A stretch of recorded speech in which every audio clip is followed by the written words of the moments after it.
First of all, members of the public are permitted to film, broadcast and report on the meeting, subject to the efficient running of the meeting not being affected. Only those people who've registered in line to speak with the committee speaking procedure may address the committee. Members of the public are requested not to call out during the committee's discussions on any item. This meeting is being webcast on the Council's corporate YouTube channel. Therefore, could all those speaking please utilise their microphones when doing so?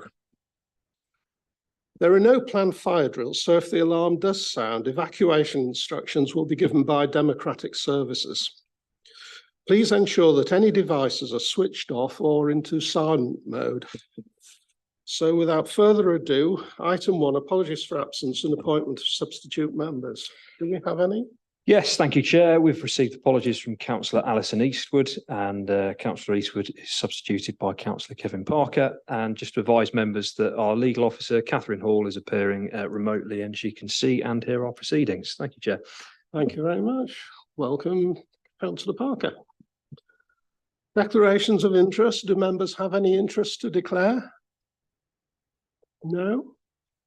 Thank you. Item 3, minutes. To confirm the minutes of the meeting of the committee held on the 6th of June. Do we agree with those minutes?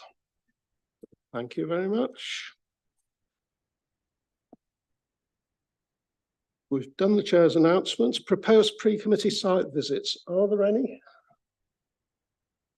No? None? Thank you. Without further ado, item 6, the car park, Collier Street, Northampton.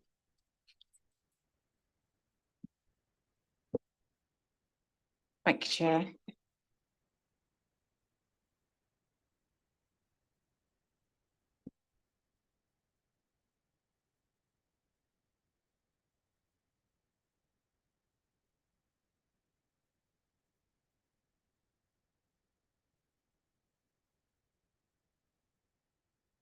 So the applications for the erection of a purpose-built student accommodation with landscaping and associated works.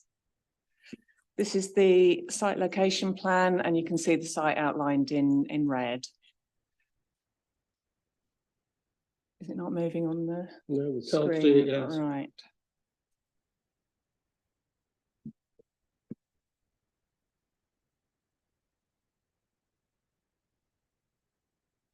Share again.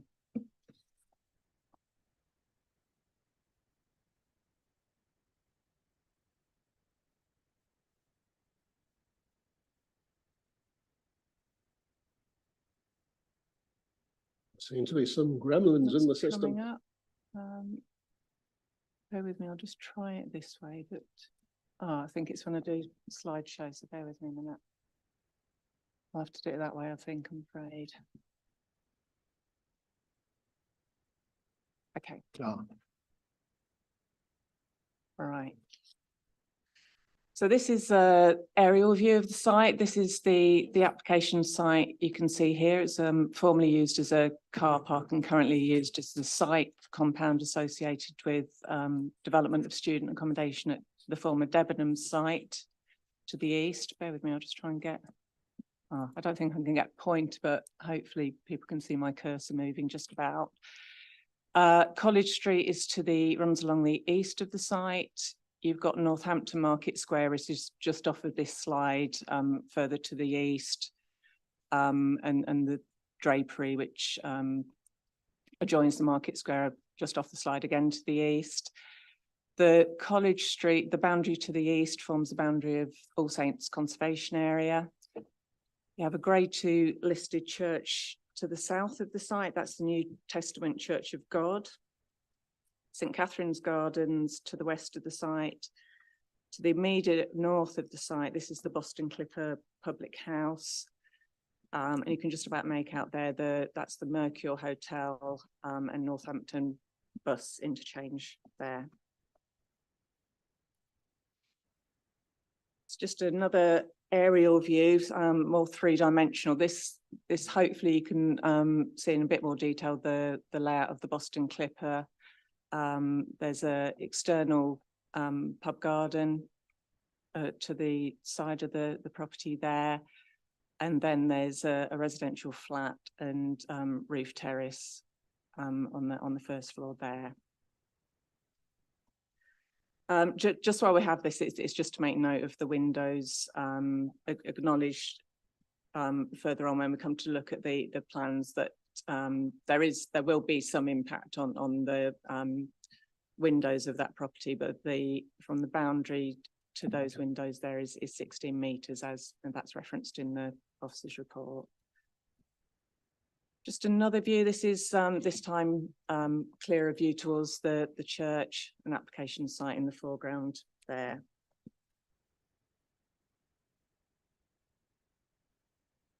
And again, this is just a view of context. You can see more clearly the Mercure Hotel and kind of surrounding heights of existing buildings there, and that's the application, that yellow square application side, the yellow square there. Just views towards the site. So this is views along College Street. So this is the application. You can see the grade 2 listed church just there, and the application site's just beyond it. And this is the development at the former Debenhams site that is nearing completion. The slide to the right, that's the Boston Clipper Public House, church in the background there, and again the Debenhams building and the application site between these two. Just another view from the other direction along College Street, Debenhams, the church, and the Boston Clipper in the foreground, and the application site just sits between those two buildings there. The slide to the right, this is the view from St Catherine's Gardens. So this is the proposed ground floor. You've got secure access into the building from College Street there, and also via a gated access into an area of amenity space there. There's a communal lounge at ground floor level, bin storage, gym there, and plant room. And then you have a series of studios in effect. They're self-contained studios, each with ensuite facilities and cooking facilities in each room. The studio sizes range from between 20 to 23 square meters gross internal floor area, and 5 of the units are 30 square meters floor area, provided as accessible units.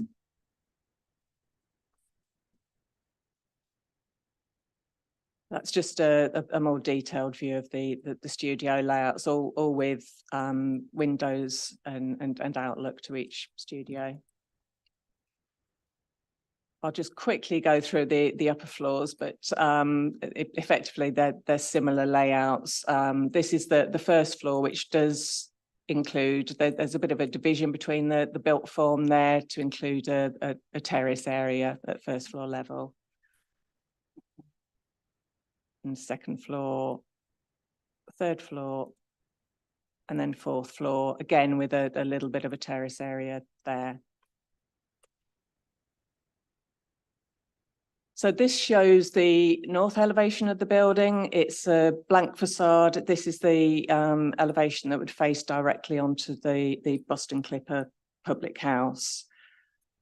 And if you can just about in that bottom plan there, you can just about make out the view of the church beyond. So that gives you an idea of heights. This is the view from College Street. You can see from this view, there's a step back in the building. So the front part of the building, the scheme has been amended to try and reduce the massing and scale of the building. So the front part of the building sits at approximately 12.8 meters in height. The rear extends up to 16 meters in height, but that's set back from this frontage, as is that section to the side there, just to in order to try and reduce impact on the grade 2 listed building adjacent. This is just gives you an idea of some of the materials, predominantly red brick. The upper floors would use metal cladding in effect. That's proposed to be a kind of rose gold bronze colour. There is a bit of interest added to the design of the building with canted reveals to the windows, but there is a condition 11 would agree materials in detail and material samples. This is the proposed south elevation. This is the elevation that would face towards the church. There's minimal windows on this elevation. These central ones here are two internal corridors, and then there's secondary windows on the edges there to the studios. And then a view west. This is the view looking over St Catherine's Gardens. There is a stone wall fronting onto the gardens at the moment, and there's a condition to agree the boundary treatment that would go on top of that wall. This is just a sectional view, so you can see the divide between the front part of the building and the rear building, and that's looking through to the Boston Clipper in the background, with the Debenhams building shown there. You can see the height of the Debenhams building in comparison. And then just another section view looking towards, you've got the Boston Clipper to the left. You see Debenhams to the rear there, and this is just a view through to that lower front portion with the terrace in between. And then that's just back to the College Street view. So in terms of the principle, policy N1 of the Joint Core Strategy and policy RS1 of the Northampton Local Plan support the regeneration of Northampton. Officers are of the opinion that the proposal would regenerate a prominent site in the town centre adjacent to the conservation area, providing purpose-built student accommodation in a sustainable location, and also assist in contributing to the vitality and viability of the town centre. In terms of design and heritage, the scheme has been amended, as I say, to reduce the overall height and massing of the building, providing a setback from College Street adjacent to the listed church. Officers acknowledge there remains some conservation officer concerns about the impact on the listed church, but planning officers' views is that on balance, the redevelopment of the site and the overall design and the amended scheme with the setback is acceptable in terms of impacts on heritage assets. In respect of noise considerations and the agent of change, the officer report sets out in detail these considerations. The agent of change is a requirement when considering a planning application to ensure that proposed development does not result in unreasonable restrictions being placed on the operation of existing businesses. In this case, particular consideration has been given in respect of the impact on the continued operation of the adjacent Boston Clipper Public House, which, as indicated in the report, is licensed to operate, including the performance of live music until the early hours of the morning, 7 days a week, and also the impact on the adjacent church and services provided there. And that's to be balanced with providing an appropriate level of amenity for proposed students in the accommodation. The consideration of noise issues has been considered extensively by both the council and the applicant's noise consultants and environmental health.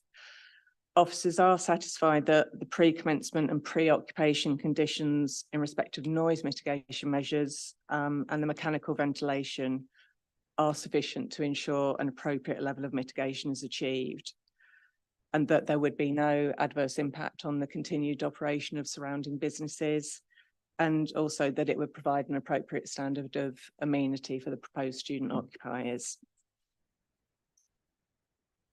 Condition 24, just to note that seeks to ensure the use of the development as student accommodation.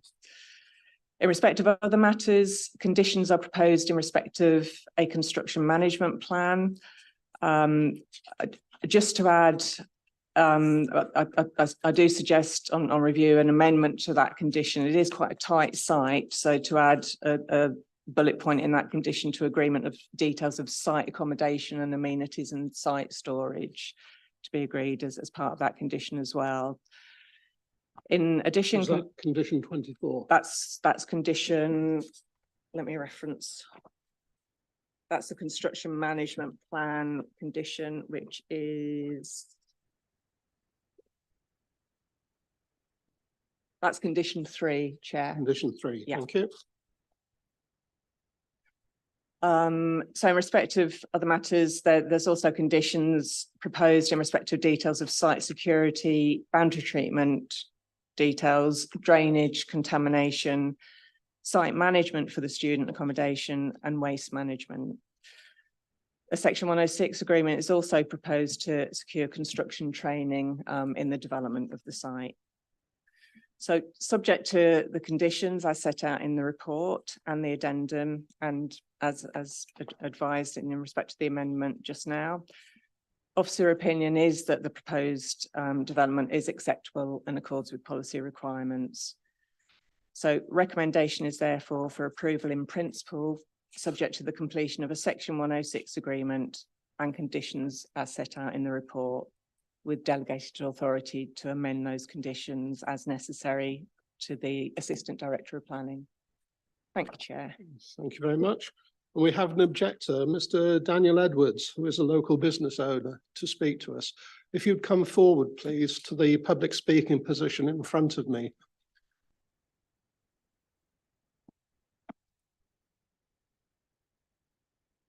And you have a microphone, and you can press the button in the middle of the console to turn it on, and there'll be a red light. Sorry? No, just press it. Yeah. And the red light will come on. Yeah. You have 3 minutes.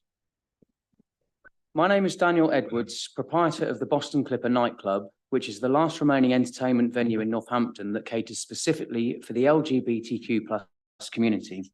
I strongly object to this application due to its potential to impact both the prosperity of my business and the vital social function it provides.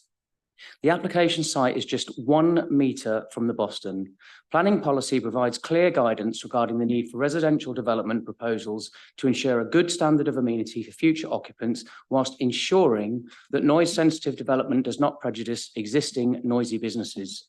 To ensure compatibility between noise-sensitive development, such as student accommodation, and noisy businesses, national policy requires application of the agent of change principle. At the most basic level, this means new development proposals carry the burden of mitigating noise associated with existing businesses. As we have highlighted to officers in numerous representations, the scheme fails to satisfy the agent of change principle.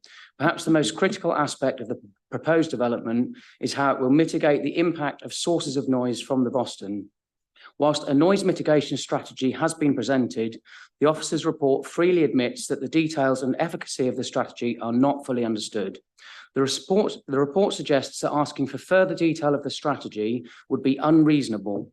In response, I ask whether it is reasonable to gamble the future of my business on a strategy that the council's own independent noise consultants state should be investigated prior to the grant of planning permission.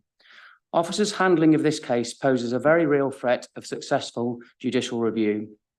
The recommendation to use a condition to secure details of the proposed noise mitigation strategy is flawed and has been made despite officers being referred to appeals and case law that directly contradicts the suitability of such a solution. Similarly, measures such as a deed of easement to provide legal protection against noise complaints and a section left. Sorry? You have 1 minute left. And a Section 106 agreement to enhance internal noise mitigation at my premises have been dismissed without justification. As it stands, the application before members cannot be approved. The measures deemed acceptable by officers to mitigate noise from the Boston are deficient and risk both the prosperity of Northampton's last remaining LGBTQ+ entertainment venue and occupants of the proposed development. The agent of change principle has not been properly addressed. Therefore, the application is contrary to both national and local planning policy and should be refused for these reasons. Should the committee accept officers' recommendations, I respectfully request that any decision regarding the scheme be deferred by members until a Section 106 agreement is in place and condition requiring the applicant to evidence a deed of easement regarding noise. A decision made without these measures would sound the death knell of my business and deprive the local LGBTQ+ community of the only venue they can call their own. Thank you. Thank you very much. Nicely timed. If you'd remain there, Mr. Edwards, in case of questions from the members. Are there any questions for Mr. Edwards?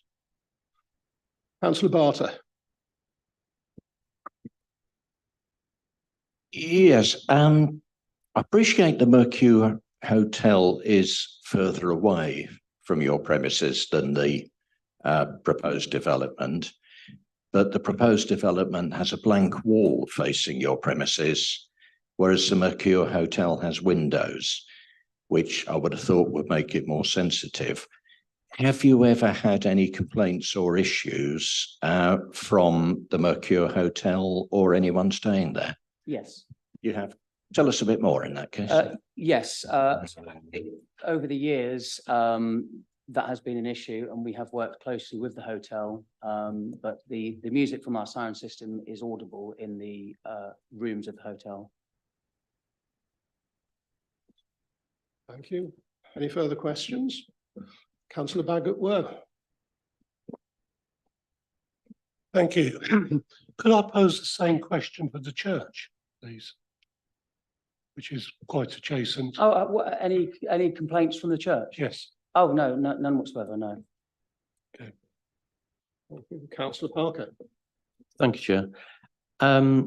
Just going on from what Councillor William Barter said, there's a blank wall facing your pub, right? Why will it affect your business? That's what I don't understand. So, I mean, first of all, we should respect the fact that it's a nightclub, not a public house. The public house part is purely a, sorry? So I'm sorry about that. Yeah, no, that's okay. So we operate as a nightclub, even though the public house part is a technicality. That's just the business rate definition of the venue. But we let me make it clear, we operate as a nightclub until 6 a.m. in the morning. We're in a non-residential area where we don't have any issues with complaints of noise. We have an open door policy. So our beer garden, we have no closed doors between the venue and the beer garden, and the beer garden is immediately adjacent to the proposed development. The reason that the blank wall doesn't stop the noise is because it's the bass that's the issue. It's not just general noise such as people clanking glasses or shouting or talking to each other. It's the fact that we operate as a nightclub. We have a large entertainment sound system, and that kind of noise travels through closed walls. So when you had the license given to you, was there any condition there about the level of decibels which is leaving your premises? None whatsoever, because there's no residential properties in the vicinity. It's a commercial area. And there's no restrictions upon us whatsoever about the amount of noise that we make or the noise levels that come from the venue. Right, thank you. Thank you. Any further questions? Councillor Bambridge. Yeah, you talked about section 106 and perhaps doing work to your premises to minimise the noise coming from it. What would that involve and what would the cost of that be? So obviously I'm not an expert on this matter, but as a layperson, I would have thought the most obvious thing that we could do to reduce the amount of noise coming from the venue is to go from an open door policy where the doors of our venue are open from the dance floor to the outside to a closed door kind of setup, which would involve installing a lobby between our beer garden and the insides of our premises. So like a twin set of double doors. That does require some other pieces of work to move the entrance to the toilets and stuff like that. But essentially what we're suggesting is that we have a barrier, a physical barrier between the sound of our venue and the proposed development next to us.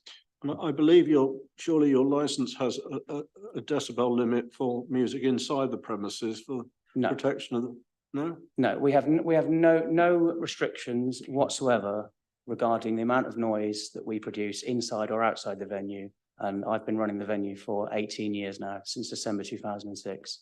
Okay, thank you. Any further questions?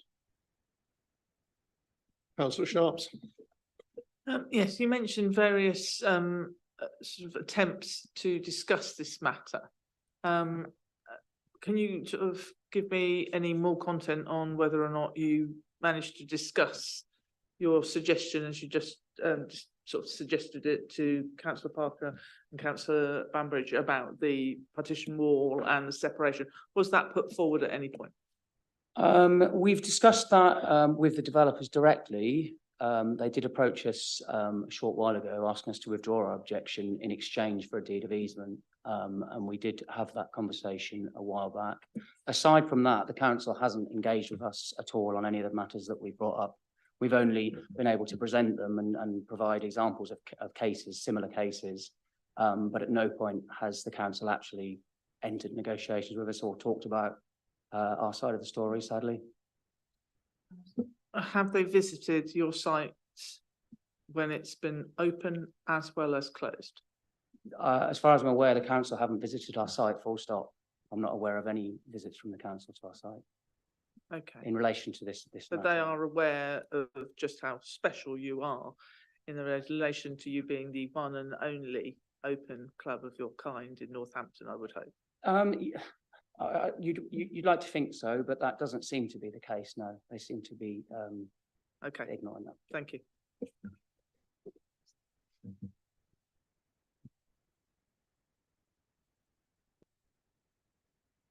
Any further questions? Councillor Randall?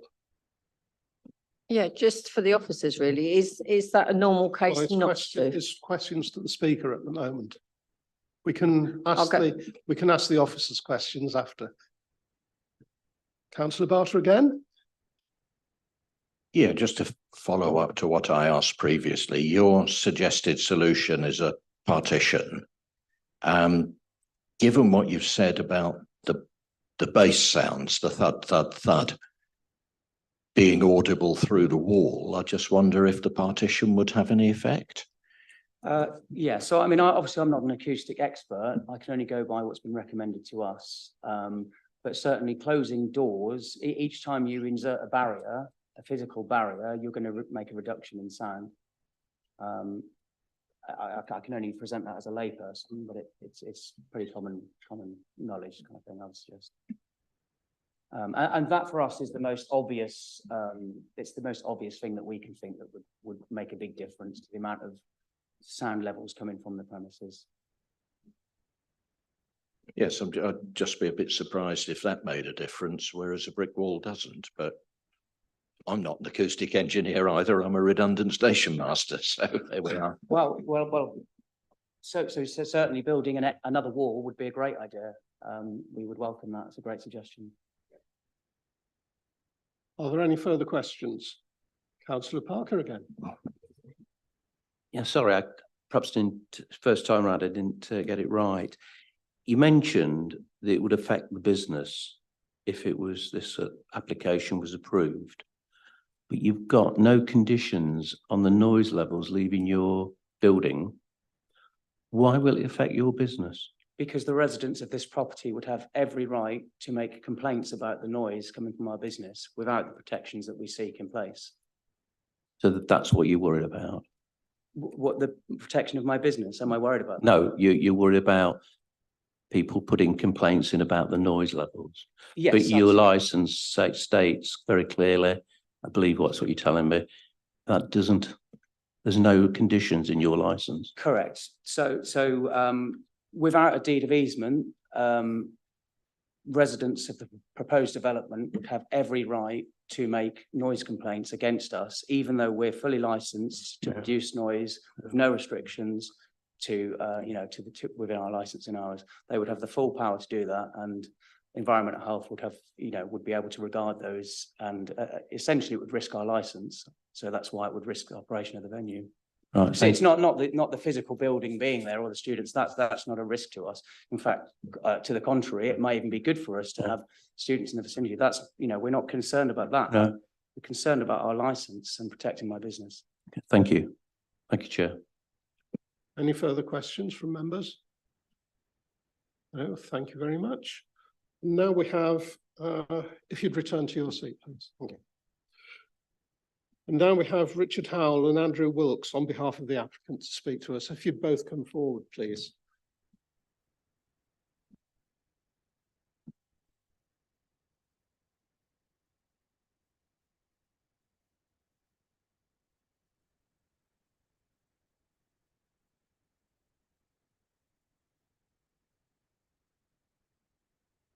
Will you press the button to switch the mic on and introduce yourselves? Hi, I'm Richard Howell from 56. Can you speak into the mic, please? Pull it closer to you. Hi, I'm Richard Howell from 56.3 Architects, and we're the architects working for the applicant on this development. My name's Andrew Wilkes. I'm a consulting engineer employed by the applicant, dealing with not only the noise, but also the mechanical ventilation. Can you hold on a moment? We're starting the timer. Okay, fire away. So with the former Debenhams department store development nearing completion, our clients demonstrated a need for this growing student accommodation use, which supports Northampton's regeneration plans to create a residential community within the town centre. The applicant's plans are backed by the University of Northampton, and it's worth noting that lettings today have shown a substantial demand for this form of student accommodation. Rental uptake of the 203 studios sold out in 3.5 weeks, resulting in 100 viewings having to be cancelled. I feel that's a very solid demonstration of use that's required on the site. Could you speak up, please, a little closer to the mic? Apologies. The proposed scheme will provide a further 101 bed spaces and associated amenity located on College Street, bringing life and activity to the street frontage and wider area regeneration. As the majority of students favour sustainable travel, this largely means that their spending happens within the locality, and that reinvigorates businesses and enhances services and leisure facilities. That feeds back into Northampton's regeneration plans and strategies to really bring less of a 9-to-5 environment and more of a passive surveillance, welcoming environment in the city centre. The grade 2 listed building was very key to the proposal scale and massing, and we feel that the design offers a very sympathetic approach. It's got a step design, both vertically and horizontally, opening up some placemaking courtyards and public realm, which will really enhance that view through from Swan Yard, generating a real social heart to the development and engendering a sense of community. The client design team have carried out extensive consultation of wider stakeholders, taking a responsible approach to ensure the proposals offer an You have appropriate 1 minute left. and Can we have supportive your other solution. speaker? You've seen the noise that's been of particular importance, and the team have read the Boston's comments and can adhere to the noise criteria conditioned by the local authority. In summary, we believe the site regenerates a key site within the central area action plan and sustainable fit for purpose building with long-term use. It completes the streetscape, revitalises College Street. It increases natural surveillance to both the park and College Street, and provides a more attractive solution to what the current site is. It removes what is an unsustainable solution, which is a car park for the site currently, and delivers on placemaking principles, delivering public realm. There's a fundamental requirement in terms of converting houses of multiple occupancy by putting purpose-built student accommodation, and we believe this development can provide potentially Thank you. I 25 must stop you there. family homes. Are there any questions for Richard Howell or Andrew Wilkes, the consulting engineer? Chair. Yes, councillor Clubley. Yeah, some time ago, we had an application for some flats in Gold Street. And that application was turned down on the basis that just next to where the proposed flats were going to be was a long-standing nightclub in Northampton. And it was rejected on the basis that we didn't feel that it was appropriate for that long-standing basis to have business to have to potentially have lawsuits against it or the environmental agencies for noise pollution. So, so far as your flats are concerned and the regeneration, they look really, really good. But can the trust say that there will be no complaints against the owner of the Clipper, that he may have to expend monies in possibly fighting a noise pollution order? Or if a student complained, could you move them on? You know, just really, the Clipper has been there for a long time, providing a service, and the owner of that business shouldn't have to face claims for noise pollution in due course. So is there anything that you're prepared to do to prevent that happening? Shall I take that? Yeah, sure. The situation is that technology has moved on. We are aware of the agent of change responsibility. I don't think anyone's objecting to the principle of placing student accommodation in this location. The whole aspect is based upon the conflict between the noise emanating from the nightclub and residential student accommodation. I am very confident indeed that we will have a solution to meet the conditions. And that solution has been worked on now for 4 months to ensure that the low frequency is not penetrating through to the accommodation of the students. So I am very confident that those complaints will not occur. Thank you. Councillor Sharps?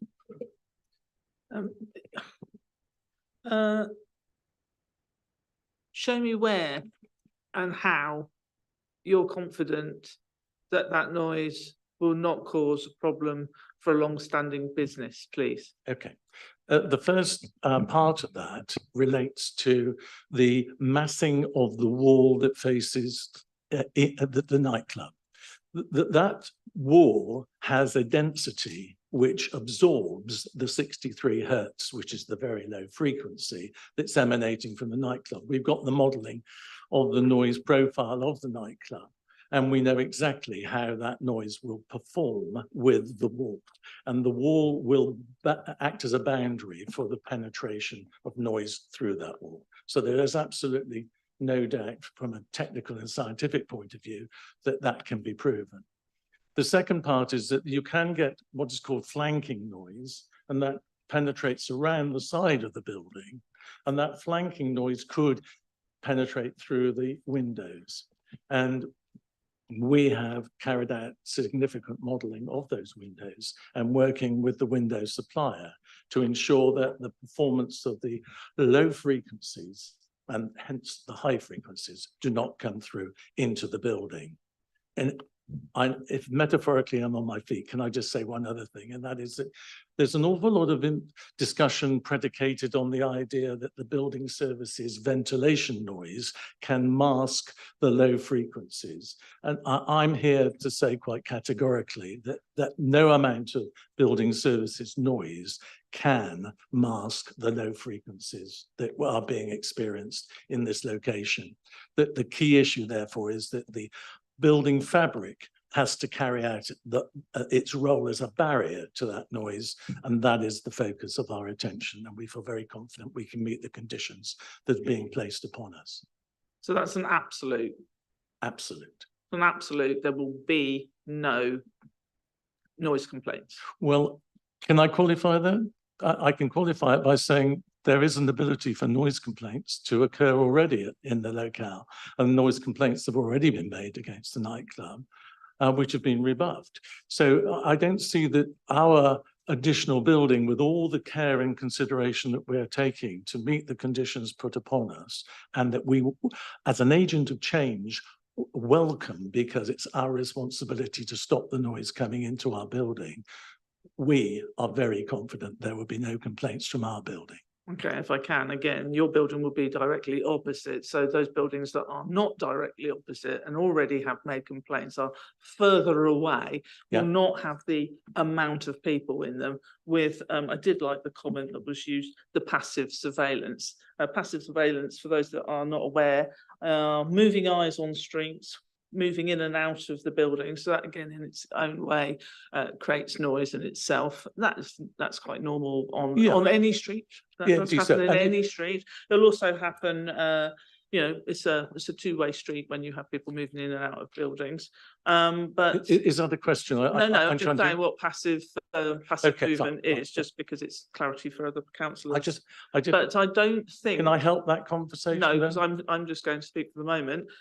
I don't think that we can absolutely say there's no building over there. We're going to put a building over there. It's an absolute. There's just no building over there currently. Is there a question here? The question has been and continues to be, Can you absolutely assure this business that they will not receive multiple complaints which could lead to them losing their business and their license? No, I can't, because Thank you. you're talking about streetscape. And those people may be passing by and have nothing to do with our particular building. So I understand the point you're making, but as far as the people inside our building are concerned, I can be absolutely certain. Thank you. Councillor Bambridge. Yeah, do the windows open? Can you have your windows open at night in the rooms? The windows do not have to be open at No, night. are they capable of being? They are open? capable because the principle of having a building that is flexible and able to be used with outdoor air is quite important. But the building is being designed so that the internal mechanical ventilation system takes care of oxygenation, vitiation, removal of odours, and also the lowering of overheating by its very nature and its capacity and size. I quite understand that, but there will be people who no doubt like to sleep with the bedroom windows open as I do, who will not be protected from some of the noise. There is no need for them to open the window, but of course, choice always comes into it. We have considered the idea of having the windows locked, and therefore that the occupants can't open it willy-nilly without some consideration. And it has been put to me that what happens if the mechanical ventilation system should fail? Well, those are dedicated to each of the studios. They're not a centralized system.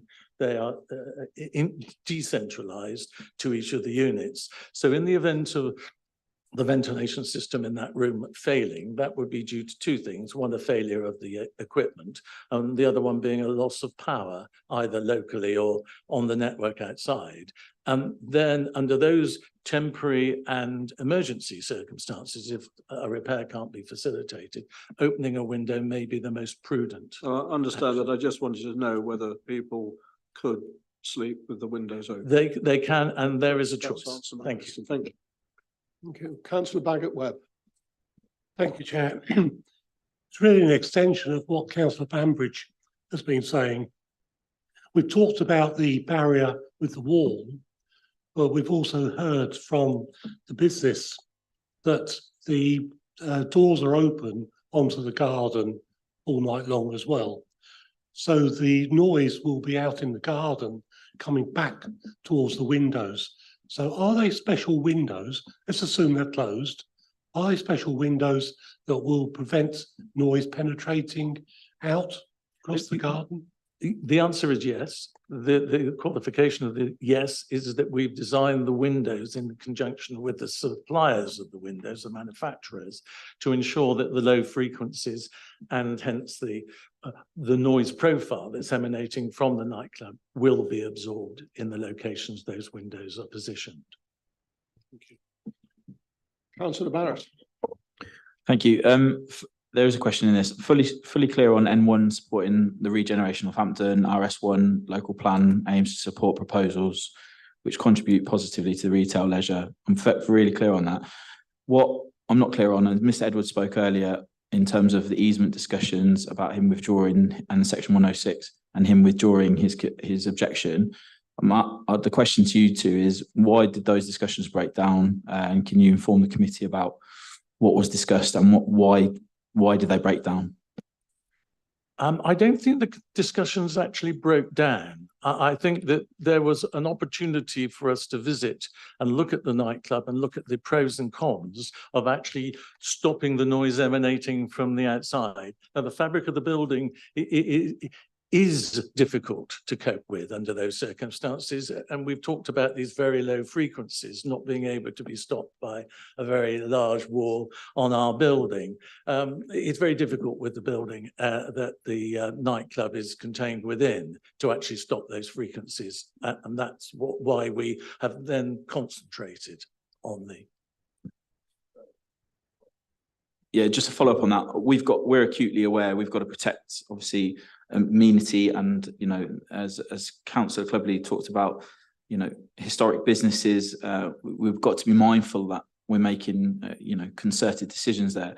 So everything that Mr. Edwards spoke about earlier in terms of potential remedies, is that something that you would entertain, discuss, be proactive to?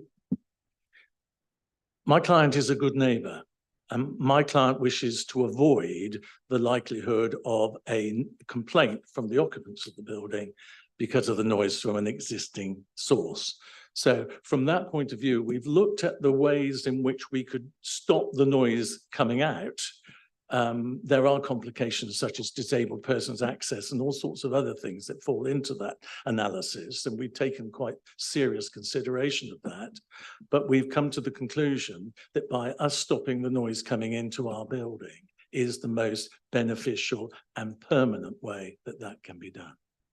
Thank you. So just for clarity there, so you've essentially rejected Mr. Edwards' ideas, essentially, and you've then come with your conclusion of your client's will that to go against what Mr. Edwards has suggested. Is that right?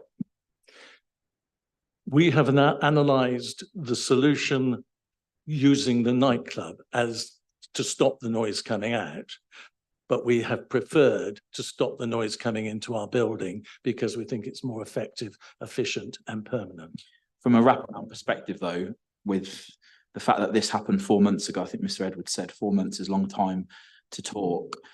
For clarity and certainty, why isn't there a wraparound thought here? It seems you've gone down road A, Mr. Edwards is at road B, and we're here 4 months later. So is there no desire to wrap that round to ensure, to Mr. Edwards's satisfaction, that he will not suffer and his business, which is a, you know, I stand corrected, it's a long-standing member of this community. It's been there for a long time. People from that community associate Northampton with that place. So from a heritage perspective, it's vitally important that we have that perspective on when we think about it as well. So why can't we ensure that wraparound is there to protect that long-standing business interest is my question. Okay. I apologise if Mr. Edwards has not been fully appraised of our plans and our approach. I apologise on behalf of the client and I myself as well, because we've been leading through the issue of noise. We will make reparation about that. And I think I've made enough comments this evening about our determination to stop any complaints from occupants of our building becoming an issue. Are you finished, Councillor Barrett? Thank you. Councillor Pritchard. Thank you, Chair. Two questions. When you talk about ventilating systems and air conditioning, what's the difference? Did I mention air conditioning? Or, no, you mentioned ventilation systems. I mentioned ventilation. Yeah. The difference between ventilation and air conditioning is that air conditioning is predicated on the idea that you use some form of mechanism to cool the air electromechanically, and like a fridge or a freezer or something similar to that. Technology the same. In our case, we're removing the heat by using a ventilation system to stop the overheating. So under normal circumstances, the air would just circulate and it would be enough for vitiation and for people to breathe and, you know, concentrate on their task. But we're also in a purge situation, can actually bring more volume of air in, and that would take the buildup of heat out at the same time. So it's not the same as air conditioning, but it is removing heat. And secondly, you mentioned the development over at Debenhams, which obviously is something like 200 locations. Have you had any issues or any problems with that, or with regards to noise or anything like that at all?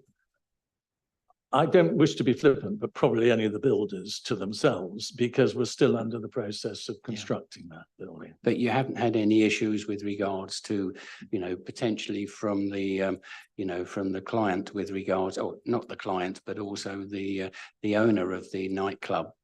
No, none at all. No. Okay, thank you. Are we done with, another question, Councillor Barter? From your experience, can you point to a similar case and say, you know, coincidence of similar venue and similar student accommodation so close together. Can you point to a precedent and tell us it's okay? It's very difficult to find a precedent where there is a license to make limitless noise throughout the whole of the night. So I can't give you a direct comparison, no. I can give you lots of comparisons where residential and student accommodation have been built within the inner city, and those inner city situations have not resulted in conflict, except in extreme circumstances, which are nothing to do with this particular case. And if I remember the plans rightly, on the side of the building facing the Boston Clipper, on the ground floor, it's not actually bedrooms, it's gym and bin area and plant room and stuff. Correct. As you go up, is there then accommodation directly against the outside, the exterior wall? Yes, there is. Right. And that our modelling has shown clearly that the thickness of the wall and the density of the wall will in actual fact stop any noise permeating into those rooms.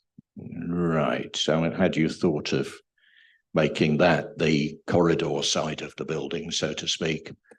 I understand your Would thought that work? process. I don't think, no, can I be so bold as to say I don't think it would in these circumstances, but in other circumstances, putting a further barrier of a corridor would of course help, yes. Are there any further questions for the applicant, Councillor Sharps? Yes, I did notice there was comment regarding the ins and outs of student and I would imagine you'd be referring to them as they come into Northampton to come for the first day settling in. I was sad to see that it does say conditions to be made. What kind of modelling have you done on that? Because knowing the site, knowing the area, knowing just how difficult that can be, how much modelling did you do on the area and just how difficult that will be getting that amount of students into that size area on that road? Yeah, I think you're referring to effectively a travel plan that Yep. would be built into any moving in sequence and typically as part of a planning condition. The applicant is an experienced student accommodation operator. They have a number of properties and they have a well-considered travel plan which works in many even tighter scenarios where you get a lot of traffic. Ultimately, it's built into the rental agreement and that travel plan's built in as a condition. So any solution will be resolved to manage those situations. Did you say experienced? Yes. Oh, that's good. So when you say experienced, they've obviously built in situations like this before and they've come up against other businesses. How many other businesses have survived when they've built similar buildings like this? I'm not aware of any of their developments which have had an implication on an adjacent property or an adjacent business that's caused. That's good to know. Thank you. I don't think that's a relevant question, however. Are there any further questions for the applicant? Councillor Connolly. Yeah, I'm obviously talking about noise. I don't need to be sad about there wouldn't be no impact on local businesses. And when they built Debenhams, or they're still in construction of it, the road closures, they did have an impact on College Street News. I'm just wondering what disruption you foresee with the road, will there be a road closures or the going through that development? I don't think there's going to be any disruption because of the way in which we're providing the accommodation and what we've actually done to the way in which we're going to construct the building. From a noise point of view, there is going to be some noise, inevitably, but no more than the noise that we're permitted to have on a construction site in the town centre. I think that's again the purpose of the condition for the construction management plan to establish a reasonable process to construct this building. Thank you. Are we all done with questions to the applicant? Okay, would you return to your seats, please? Thank you very much indeed. Thank you. Councillor Randall, you had a question for officers. And officers, if you come back with anything else that you need to report to the committee. Thank Yeah, you. I did. Councillor Randall. Yeah, I just wondered if that's normal practice not to liaise with a business owner nearby to see what mitigations they could be put in place. Okay, would you like to respond to that? Yeah, through you, Chair. This was effectively, we engaged noise consultants. I was aware through the applicant that conversations were ongoing between the noise consultants. It is a very specialist topic. Just in respect of visiting the site, I have visited the site. I acknowledge I haven't been in the Boston Clipper, but through conversations with the various noise consultants, I was aware of the general layout of the property, so I didn't feel the need to go into the pub. Stroke nightclub, apologies. So, but I was aware of the layout of the property, and as I say, through the assessments of noise consultants, felt as a planning officer, because I'm guided in respect to noise matters by our environmental health officer and our noise consultants, because I'm not a noise expert, and I have to make a planning balance judgment on their expert advice. But I did visit the property and was fully aware of the layout. Do you wish to come back on that, Councillor Randall? Okay, fire away. I knew that I've been talking to quite a few students in Northampton and saying, oh, you know, this accommodation looks nice. Yeah, it does. But you hear absolutely everything inside this building. You can hear someone coming in, you can hear someone closing the door, you can hear someone go to the toilet, you can hear someone plugging it in. So I'm just thinking, like, if it's that noisy inside, you know, how one wall might make a difference, but it's the rest of the building. Thank you. Officers? Well, in respect of internal noise, I mean, it will be subject to, the building itself will be subject to building regulations, and there are measures in place there to ensure that suitable internal accommodation within the building as well is acceptable. So there's building regulation requirements that will apply to the building as well. Thank you. Councillor Barrett? Thank you. Yeah, question for officers. Is it possible we could look for a deferral period to give more time for a Section 106 and a wraparound easement discussion regarding the noise impact on, as we've discussed, that important heritage business? Is that something that we can utilise here from a deferral perspective, please? Officers? As referred to, because this was a point again raised, and I've kind of made reference to it in the addendum, from a planning point of view, the National Planning Policy Framework is clear that if you can mitigate acceptably through the use of conditions, then you shouldn't be entering into planning obligations in addition to that if conditions are considered to be effective. Can I just come back on that? Okay, so can we then firm a condition in terms of the formal Section 106, and then the easement discussion? Can we condition into that's completed and is adequate for both sides upon a decision? I hope that makes sense. The reason we haven't gone that route, as I say, is because the opinion of our environmental health officers is that the conditions as already proposed are sufficient mitigation in themselves.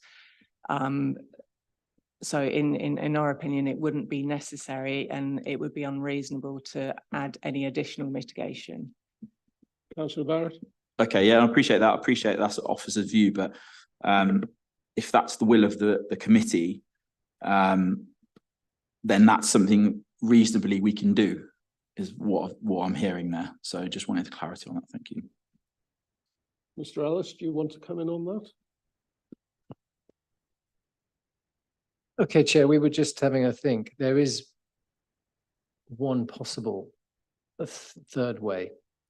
You've got this condition 7 that's recommended in front of you. And what the tension is and the applicant's confirmed he's very confident that they can comply with that condition. The other option is, rather than entering into a deed of easement or a section 106, because the other thing that the applicant's expert said, which I think I also understand, is that if you entered into a section 106 that required money for the Boston Clipper that then to introduce works within their building, you've got no control over whether those works are permanent. So he was saying that your best solution is to prevent noise coming into the building rather than prevent noise coming out of the building, because there's no certainty that that would be a permanent solution. So the other option you've got on a deferral is you could go down the route of saying, we want to see the requirements of condition 7 satisfied before we're prepared to grant planning permission. So you're asking the developer to go away and satisfy condition 7 before you press the green light on the permission. That's a potential route. Thank you for that Councillor clarity. Barrett? Yeah, thank you for that clarity. I think judging the room, and we'll bring that forward in a minute. I think that condition is really important because we've got to really ensure that that business survives and survives in a way that gives that community, and I'm really focused on the amenity aspect here for this aspect here. We've got to make sure that survives, and I think it's very important that everyone in this room realises the impact of a closure of that business or a subsequent prosecution or environmental issue with noise. I think it's really relevant to us because that place, that building offers a branch to a lot of people, not just in Northampton. It brings nightlife economy aspect to us. And I think it's really important that we explore that condition there. So thank you, Mr. Ellis, for that. And I'd encourage the room to think about that now in a debate, because from that conditional aspect, we can ensure that there's a next step to this, and I think that's really important from my perspective. So I'd open up to the floor for that, please. Well, we're still on this point. So on this point, Councillor Sharps, were you going to contribute to this, or was it a different point?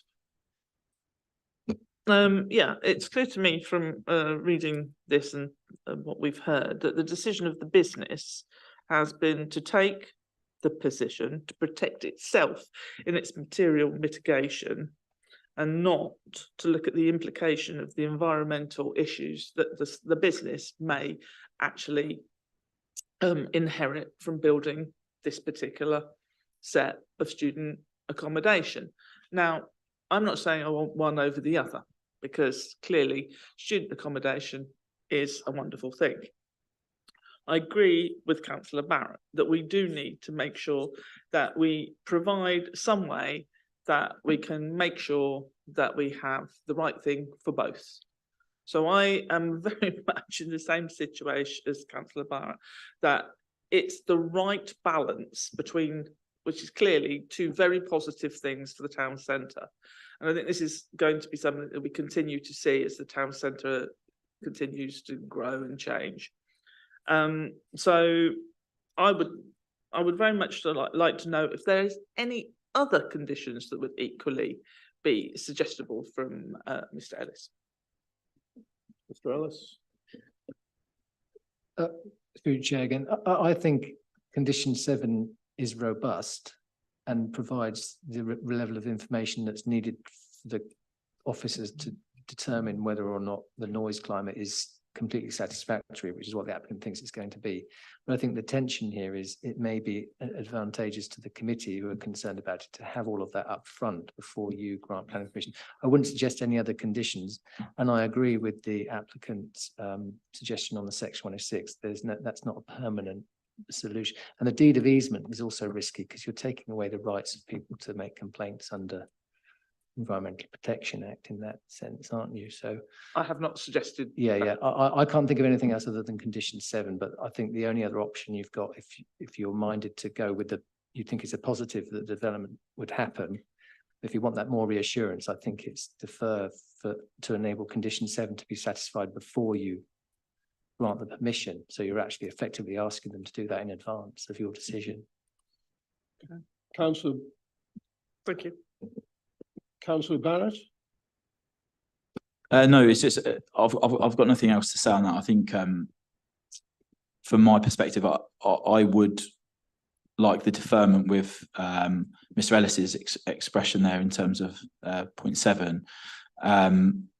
I just think we've got to be acutely aware, and I'm not going to repeat myself, but I think we just got to be really acutely aware of the impact of a small, medium-sized business and the impact of that. So I'd encourage us, if Mr. Ellis would repeat that, I would like to.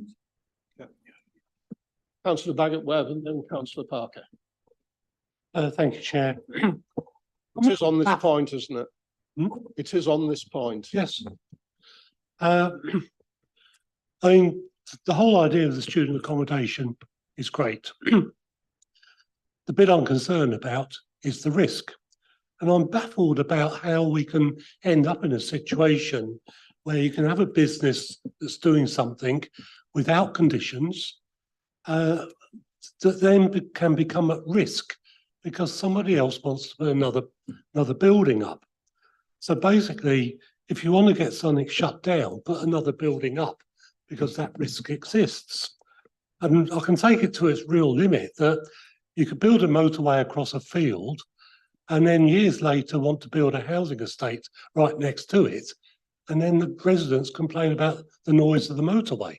It's exactly the same situation. So, can you actually get a business to shut down because you put another building up 50 years later? It doesn't make sense that that's allowable. Mr. Ellis? I think, as similar to Nikki, I'm not a noise expert, but what I think what I think is the concern from the Clipper is that if residents of the student accommodation make complaints to the Environmental Health Service under the Environmental Protection Act, they would then have a noise abatement notice that would put cost on them to mitigate the impact of the noise they're generating that's affecting new residents and potentially lead to the closure of the business. That's the concern, because it could be so bad that's what's happening. So all we can do is you can't foresee everything that's going to happen in the future when you're making a planning decision. All you can do is put in reasonable mitigation. I think we're comfortable that condition 7 provides that reasonable mitigation, and it's been explained very well by the applicant. But I think if you want the reassurance that you yourselves are happy with that, I think the idea that you get condition 7 essentially checked by our own environmental health officers, and if necessary by our own noise consultant in advance of you making the decision, and then have a further report in front of you so you can assess that yourselves. That might be the reassurance you need, and that would require a deferral to send the application back to the committee. The applicant does what it would have had to have done anyway, which is satisfy condition 7 in advance of prior to commencement. They're just doing it before they get their planning permission. I think that seems to me to be the best path forward. All the other options seem to lead to other problems that we don't really want to, we can't really foresee at the moment. I'd certainly be comfortable if that approach was taken to have a deferral until we understand condition 7. Thank you. Councillor Parker and Councillor Bambridge. Yes, thank you, Chair. Yeah, thank you to Simon for the explanation. If we go down that particular route, how long would it take for the deferment? Because I presume now, if we went and voted and said yes to that, the decision, we would have to come back to this committee. Am I right in saying that to begin with? So it would have to come back to the committee, right? And then I think the words you used are very important. So we actually know what potential, if someone puts it forward, we're voting on from past history. We just want to make sure we've got that bit right. So the committee knows if somebody puts it forward, what it is we're going to vote on. Thank you, Chair. Thank you. So what you'd be voting on, Chair, is deferral of the decision to determine this planning application that requires the applicant to essentially satisfy the requirements of condition 7 in advance of the planning permission, rather than granting planning permission and then letting condition 7 be a pre-commencement condition. That's what you're voting on if you go down that route. And then it comes back to committee and you decide, having all of that information in front of you. And we then recommend to you, if it's as robust as the applicant says, that our own experts will be sitting here and our own environmental health officers would sit here and say, yeah, condition 7 can be satisfied. It is a robust mechanism to protect from noise. And then you might be in a more confident position at that time. So we'd Yeah. be able to get back the environmental officers and people like that round the table. That's right, Chair, because they would need to assess, if the applicant were to sort of almost pretend they have planning permission, deal with condition 7, they're getting a suggestion from you that you'd be minded to grant permission if you were satisfied with that, so that they're getting that, at least they've got that from this evening's events. And then they submit that as part of the planning application. It goes on the website. We also consult all of the relevant bodies, and even the Clipper would get consulted on any additions that get put onto the website in association with what's required under condition 7. And then an additional report comes back to you with results as whether that's been satisfied to the environmental health officer's satisfaction, probably with input from our own noise consultant. And then you have a little bit more security that if you are minded to then grant planning permission, you can at least be assured that what is suggested would happen under condition 7 is actually going to happen. Councillor Bambridge? Yeah, some years ago, I bought a house and there were conditions on it that I couldn't have a washing line or put a caravan on the drive. Surely it must be possible, as all the students will have to sign a tenancy agreement, to make in that tenancy agreement condition that they accept the fact that the proximity of the nightclub and the times it operates, so that anyone going there has got a signed document to say that they're aware of that, which would make it very difficult, if not impossible, for them to complain about the conditions. And it would be reasonable from both sides, I would have thought, to do that. So is that a possibility that could be considered? Through you, Chair, that is something that the applicant has previously stated in terms of the student welcome package in effect about the presence of Boston Clipper and noise. Through you, Chair, welcome package is what you receive when you're in there. This would need to be something prior to contract being signed, tenancy agreement being signed. Thank you. Councillor Barrett? No, not a question. It was just, if we're moving through, I'd just like to propose something. Yeah, go on then. Councillor Pritchard? I've not had my question answered. Yeah, beg your pardon. If I did, I didn't understand the answer. My question was, is it possible for it to be agreed that that condition is applied to anyone applying for tenancy before the building, so that anyone going in there is aware of the situation? I think the scope of what I've suggested doesn't cover that eventuality.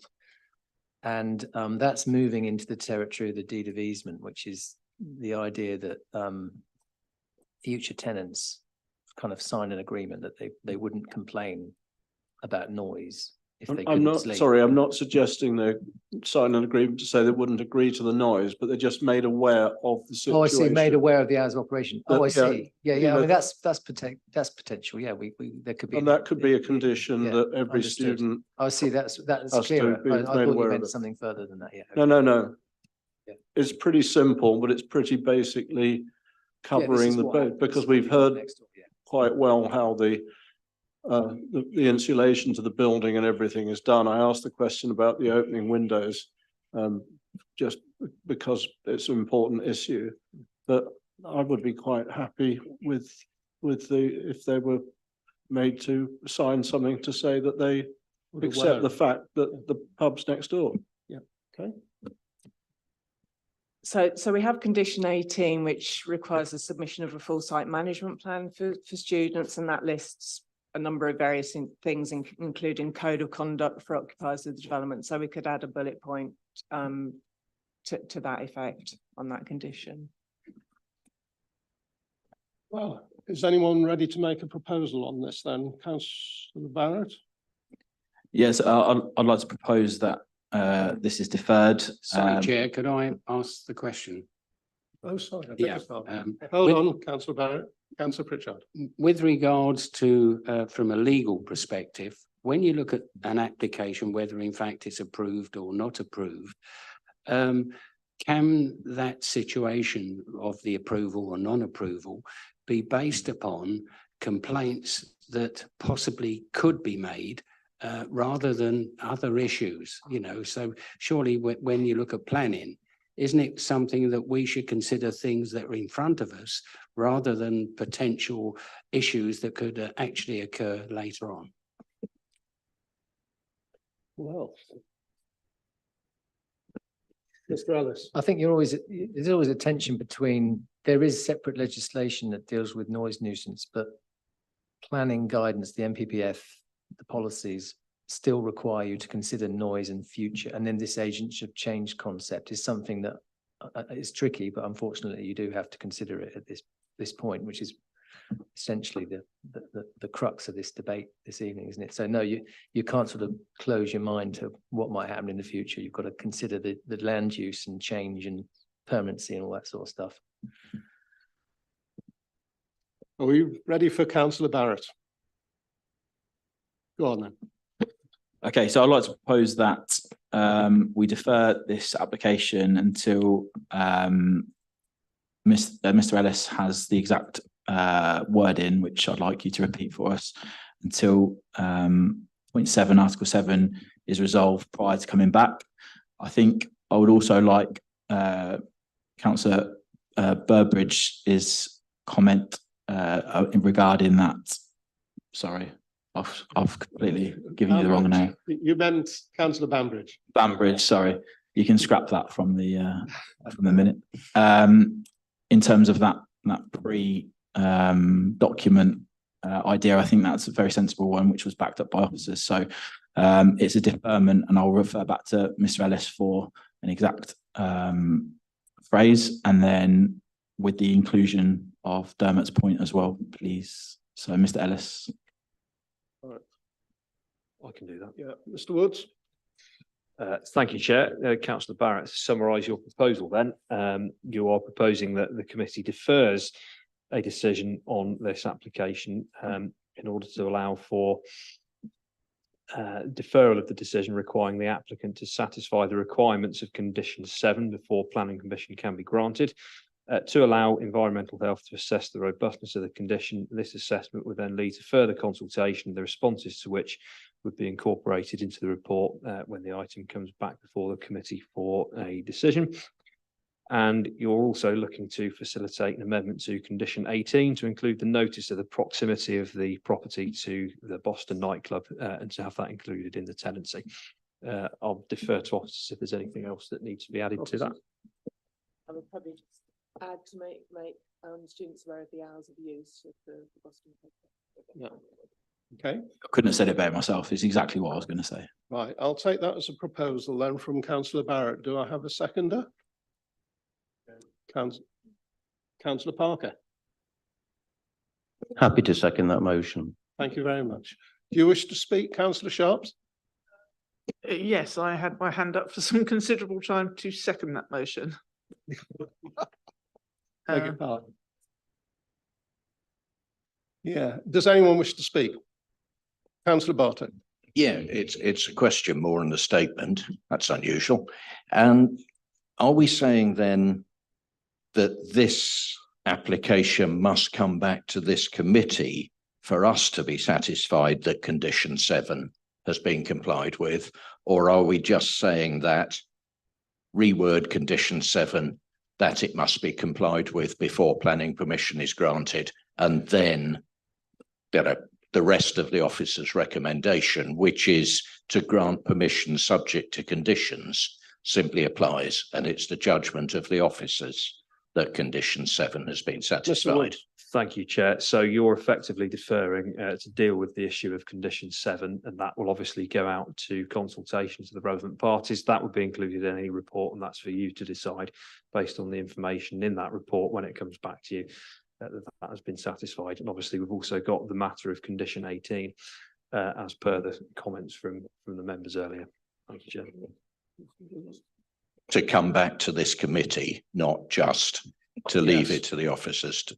Yes. Okay. Yeah. Okay. Councillor Barrett. Yeah, just to ratify, yeah, to come back here, yeah. Mr Woods? Thank you through your chair. And could I just confirm this is seconded by councillor Sharps? Yes. Thank you very much. Thank you. Unless anyone wants to speak, we'll proceed to the vote. Those in favour of the deferment as discussed, please show. Those against? None. Unanimous. Thank you very much.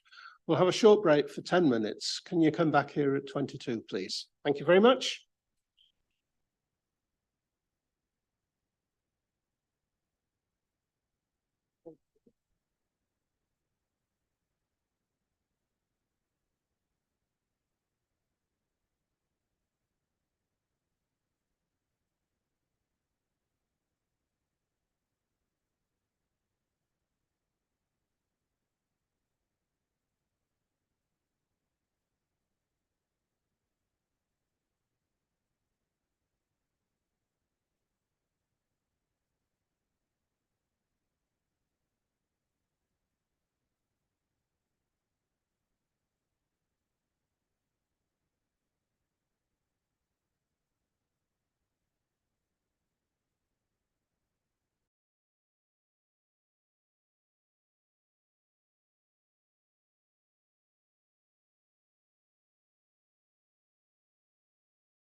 the comment.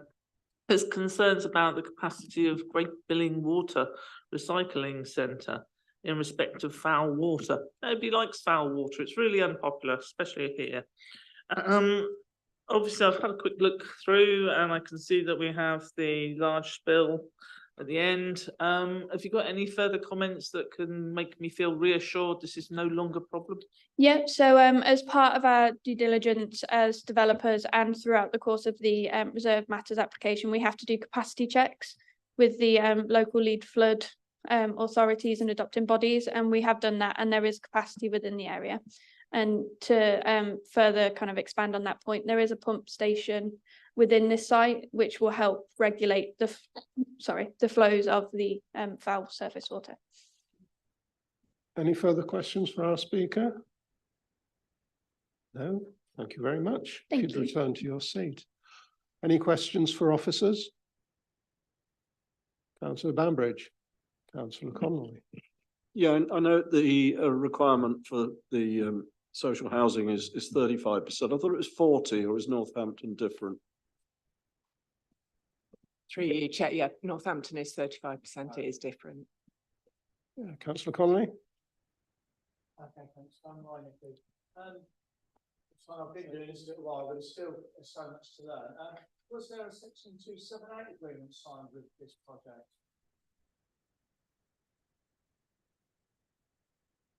Are you referring to the highways? Yeah.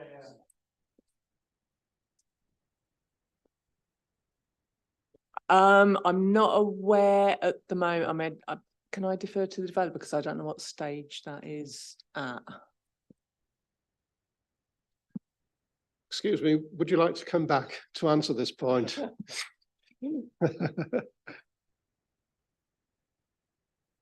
Thank you.